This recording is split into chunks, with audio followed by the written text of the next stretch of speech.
Hello dear students, आपका स्वागत है साइंस जीवी चैनल पे। तो आपका जो MPMMVSM यानी पंडित महामना पंडित मदन मोहन मालवीय विद्या शक्ति मिशन, इसका एग्ज़ाम आपका सबका हो गया है। और इस वीडियो में हम बात करेंगे जो CUET का एग्ज़ाम है उसके सॉल्यूशन की, जो क्लास 12th के लिए हुआ था। और इस पेपर में, इस वीडियो में हम अगर देखें यहाँ पर आपका इंस्ट्रक्शंस अगर आप देखो तो यहाँ पे 1 से 30 क्वेश्चन सेक्शन ए और सेक्शन बी, इनमें से कोई एक आपको करना था, एक और सी और डी सभी को करना था। और यहाँ पर FGH, F सिर्फ आर्ट्स के लिए, E सिर्फ आर्ट्स के लिए, F जो है वो साइंस के लिए था, यहाँ गलती से कॉमर्स छप गया है, और G जो है वो कॉमर्स के लिए था। तो इस वीडियो में हम जो कॉमन सेक्शन है, जो ABCD, जो सभी को करने हैं, उसको देखेंगे फटाफट जल्दी जल्दी। तो जिसमें मैं सबके आंसर्स आपको टिक करवा दूंगा कौन से सही हैं।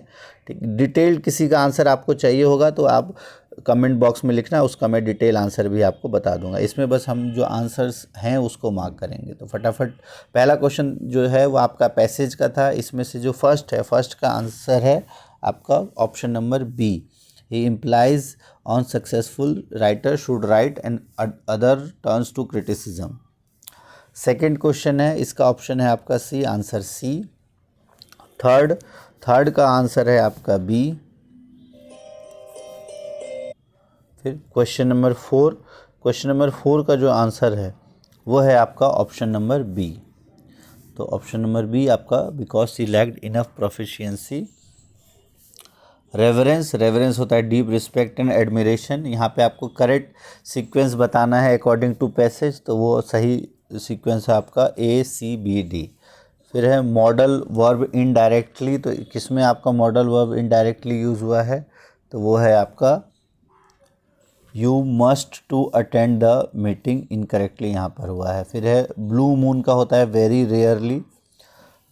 स्पिल द बीन्स का मतलब होता है शेयर द सीक्रेट, और neither the manager nor the employee is. ठीक है, उसके बाद ये आपका पैसेज था। इसके जो आंसर्स हैं, इसमें आपका पहले का आंसर है जो है बी। फिर दूसरा है major consequences of global temperature, वो है आपका मेल्टिंग ग्लेशियर्स, इसका भी option number B.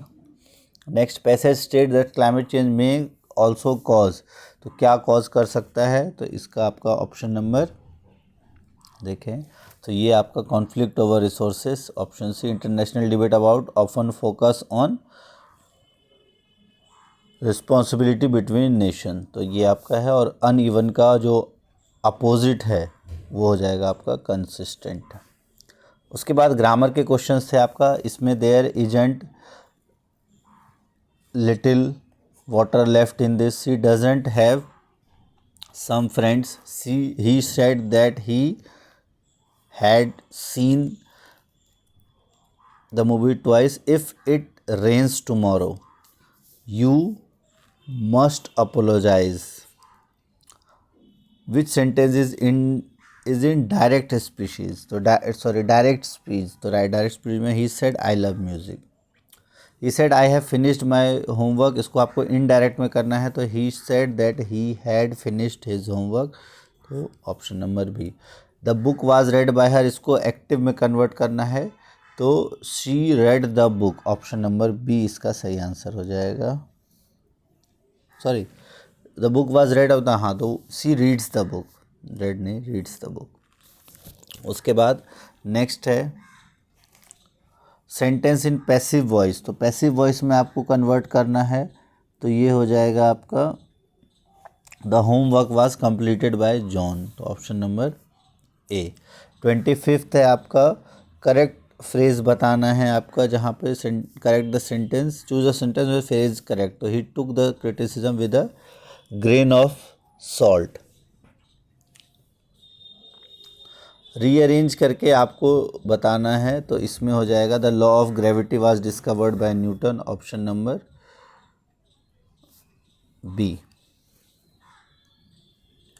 Next, rearrange करना है आपको, तो the youth are the future of the nation. ठीक है, यूथ आर द, दो बार है ना, तो the youth are the future of the nation, ये इसका सही आंसर हो जाएगा, ऑप्शन नंबर ए।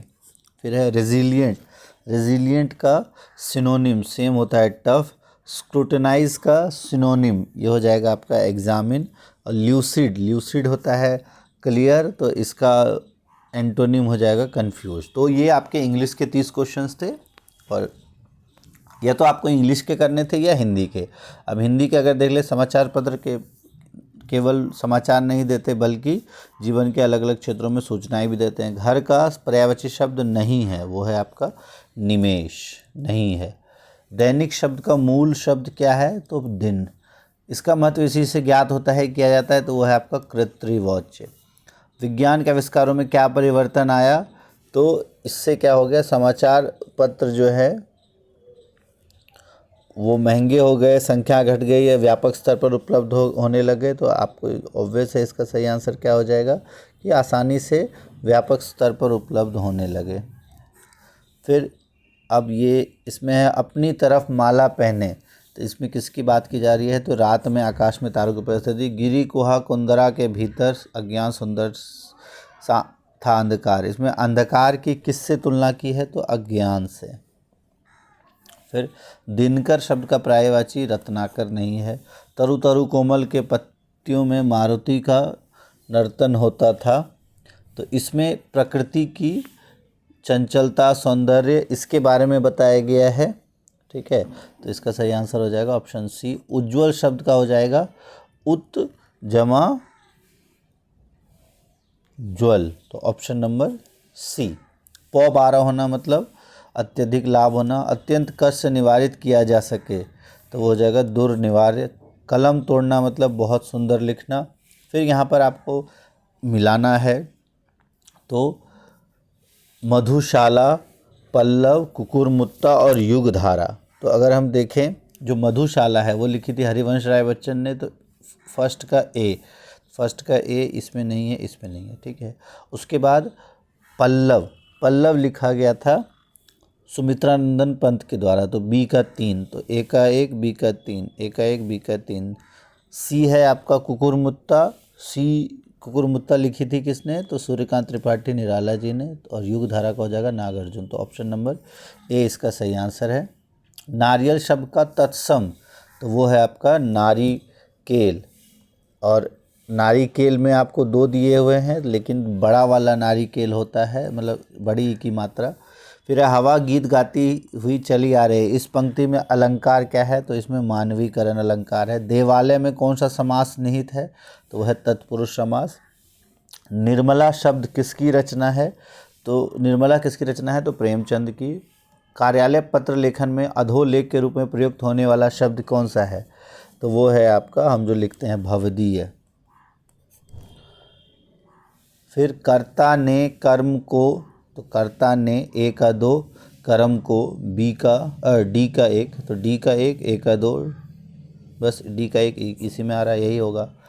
तो इसमें हो जाएगा आपका कर्ता ने कर्म को अपादान, सी का हो जाएगा अपादान से संप्रदान के लिए। फिर उत्तर और पूर्व के बीच की दिशा कहलाती है उत्तर पूर्व, यानी कि ईशान कोण। शुद्ध वाक्य का चयन करना है, तो शुद्ध वाक्य इसमें क्या हो जाएगा, मैं गाने की कसरत, गीत की 2-4 लड़ियाँ गाता हूँ, या भारी भड़कम भीड़ जमा थी, तो इसमें इसका जो बिल्कुल सही हो जाएगा वो तो ऑप्शन नंबर सी हो जाएगा। फिर है निम्नलिखित शब्दों में से शुद्ध शब्द की पहचान करनी है, तो शुद्ध शब्द है आपका अंतर्धान। पर्यावरण शब्द में कौन सा उपसर्ग निहित है, तो वह है परि जमा आवरण। रोगी से उठा नहीं जाता, इस वाक्य में कौन सा वाच्य निहित है, तो वो है आपका भाववाच्य। मिश्र वाक्य उदाहरण देना, इसमें से कौन सा है, जो लड़के अच्छे होते हैं वो परिश्रमी होते हैं, ये भी है। राम लक्ष्मण परशुराम संवाद का वर्णन किस कांड में है, तो इसका है बाल कांड में। विपरीतार्थक शब्द का युगम सही नहीं है, आयात निर्यात, आगामी, विगत, ज्योतितम, क्रूर और निर्दयी, तो ये बिल्कुल सही नहीं है। फिर है पुल्लिंग शब्द पहचानना है, माला, गायक, फूल, शिक्षक, सरिता, तो इसमें आपका जो फूल और शिक्षक ये दोनों पुल्लिंग है, बाकी सभी स्त्रीलिंग है, तो सी और डी इसका सही आंसर हो जाएगा। नेक्स्ट, हिंदी भारत की राजभाषा है। हिंदी को 14 सितंबर 1949 को संविधान से हमारा राष्ट्रभाषा का दर्जा दिया, बिल्कुल दोनों सही है। तो इसका ऑप्शन नंबर डी हो जाएगा, दोनों सही है। और तो ये थे आपके जो हिंदी या इंग्लिश के 30 क्वेश्चन। अब हम देखेंगे जो कॉमन पार्ट है आपका, जो जनरल नॉलेज का पार्ट है। तो पी होता है आपके लिए पोटेंशियल का। इसरो का जो पुराना नाम था वो था INCOSPAR, option number B. Longest cell in human body होता है नर्व सेल यानी तंत्रिका कोशिका। WBC और RBC का जो रेशियो होता है वो होता है 1/600। तो इसका सही आंसर हो जाएगा 1:600। फिर इसरो कब बना था? तो ये बना था 1969 अगस्त में। और मोस्ट अबेंडेंट एनिमल टिश्यू, तो सबसे अधिक अबेंडेंट एनिमल टिश्यू कौन सा टिश्यू है? तो वो है आपका, सबसे ज़्यादा जो है वो होता है एपिथेलियल टिश्यू, कनेक्टिव टिश्यू, सबसे ज़्यादा कनेक्टिव टिश्यू होता है। फिर है सबसे अधिक प्रचुर मात्रा में पाए जाने वाला जंतु उत्तक कौन सा है?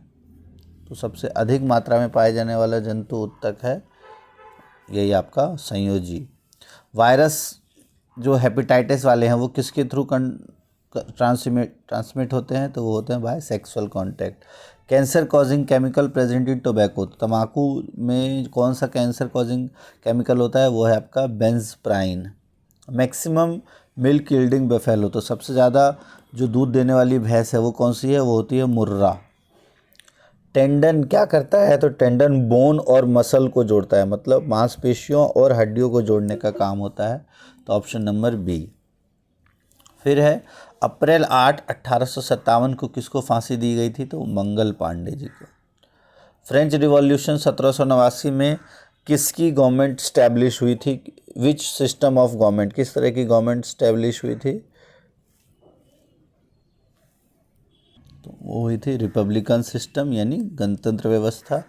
फिर सेकेंड वर्ल्ड वॉर कब हुआ था? तो ये 1939 से 45 के बीच में। इनमें से कौन सा रिन्यूएबल है? तो रिन्यूएबल कौन सा है? तो फॉरेस्ट इसमें रिन्यूएबल है। Life line of Indian economy किसको कहा जाता है? वो है परिवहन, संचार, ट्रांसपोर्ट एवं कम्युनिकेशन। डाइकॉट प्लांट में से कौन सा है? तो वो है आपका पी यानी मटर।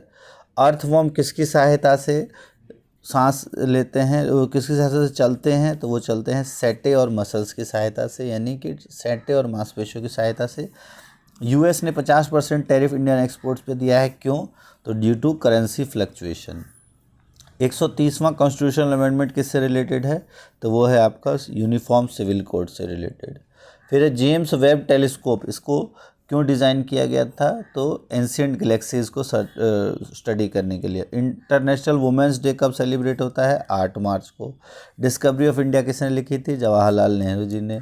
यहाँ पर आपको किताबों के नाम दिए हैं और यहाँ दिया है, तो आपका टैगोर जी ने लिखा था गीतांजलि, अब्दुल कलाम जी ने wings of fire, Arundhati Roy God of small thing और R.K. नारायण मालगुडी डेज। तो ये इसके सही आंसर्स थे। तो इसका जो सही आंसर हो जाएगा आपका A का 2, B का 1, C का 4, D का 3, ऑप्शन नंबर A। फिर अब पहले गवर्नर जनरल कौन थे? तो वो थे आपके first governor general Lord Mountbatten, स्वतंत्र भारत के। 42वां अमेंडमेंट को हम क्या कहते हैं? तो उसे मिनी कॉन्स्टिट्यूशन, लघु संविधान। किसके पास सबसे ज़्यादा फॉरेस्ट कवर है? तो वो है आपका मध्य प्रदेश।